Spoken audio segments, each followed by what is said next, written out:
Good morning, friends. This is Tracy Brown, your somatic nutrition therapist and attuned eating expert. And we are going to talk about needs this week and the ways in which we have nourishment barriers and what we can do about it. So let's just dive right in. I always remind clients in the earlier, sessions we have is that we have 5 needs biologically that just have to get met. So we need food, we need oxygen, we need shelter, we need sleep. And did I say water? So food, water, oxygen, sleep, and shelter. We have to have those 5 things. Those are just biological imperatives. We won't last many weeks without all of that. And so it doesn't mean that sometimes we don't get those needs met, but have you all noticed that we don't get them met adequately? And oftentimes we don't fully get our needs met for all kinds of reasons.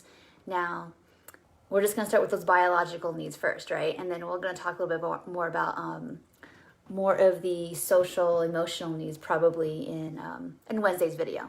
But for today, I want us to think about how did we come about either easily getting our needs met? And I'm not talking about the financial piece right this second. Most of the time, if we need to have shelter, if we need to have food and water, at least in Western industrialized countries, that need to get met. It's not always what we want or we hope for, but it can get met. There's, hopefully, we do theoretically have structures in place for that. It doesn't mean things don't fall through the cracks and get mixed up. So I'm really trying to make sure I cover all the bases in which I know that systems are super imperfect, right? But in general, if things are working as they should, people get those basic needs met in at least, like I said, Western countries. But I want to talk about when we have access to things, how come it is we're not that great at getting those needs met for ourselves?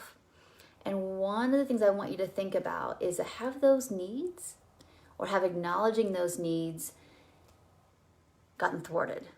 And, what's the role that diet culture plays in that? So I want you to be thinking about that right now for yourself. So take a minute and think about I know I probably have access to enough food, let's say.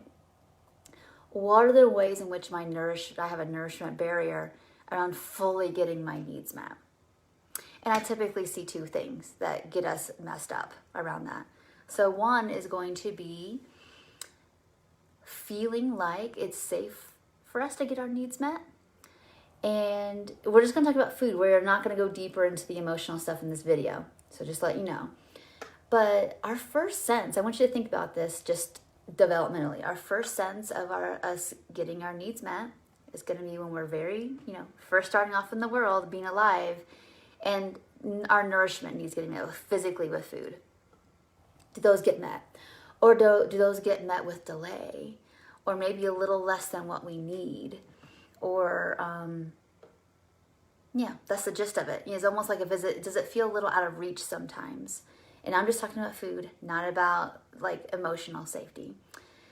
Has that happened to you? Because that is an underpinning. You've got food insecurity. If you were underfed, if you're fed on a schedule, those things are already right there.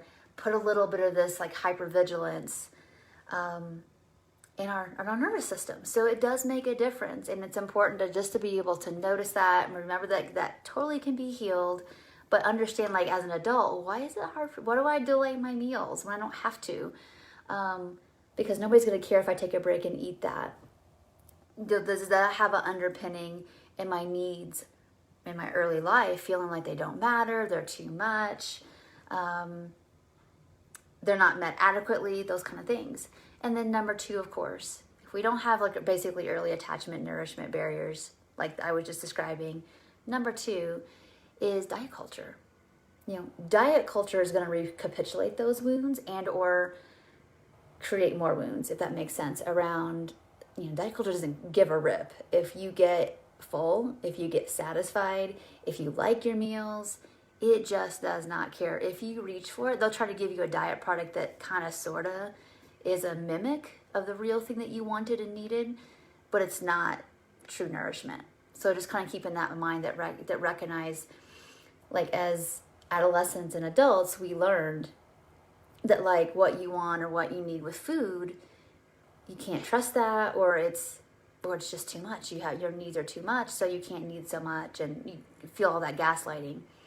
And then the other part is, and how old is this? Is this even older than diet culture? That's what we want to be curious about. If you're struggling with like fully just taking risk and getting your needs met. And the way you're going to know if you're struggling with that is that, like, if you either know that you need to get more food in, but you're scared to do it, or you're like, you don't really know how much you need, and there hasn't been enough embodiment, usually in our early years, to know that. And in the early years, I mean anything pretty much below 18, to be honest.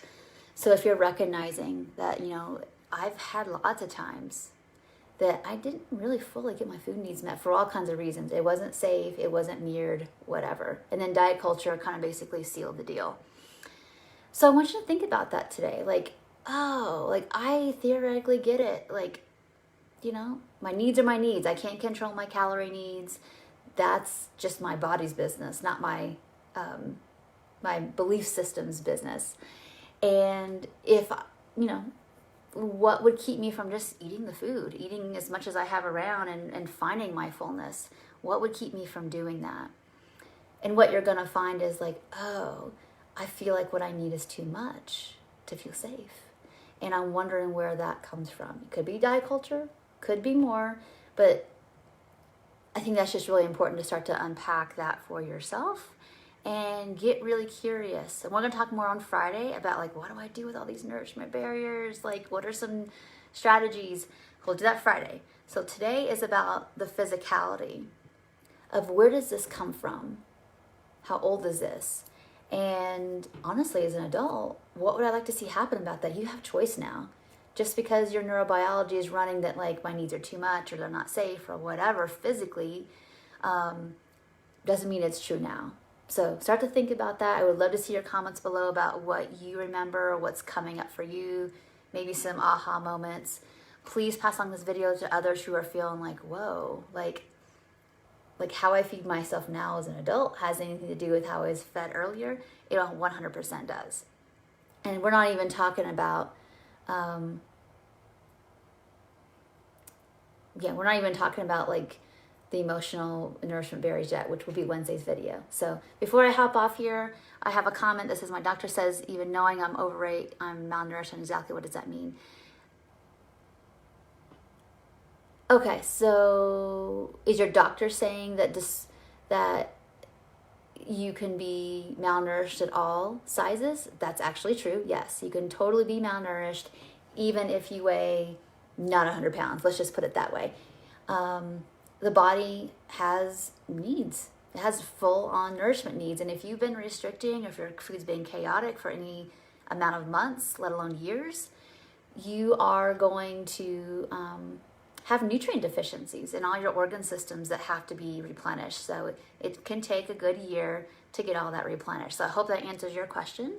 And yeah, it's time to start like not thinking in terms of weight as the indicator of your nourishment status, and nourishment is the indicator of your nourishment status. So there you go. Hope that answers your question. Thank you so much for watching, everyone, and I will see you in Wednesday's video. Bye for now.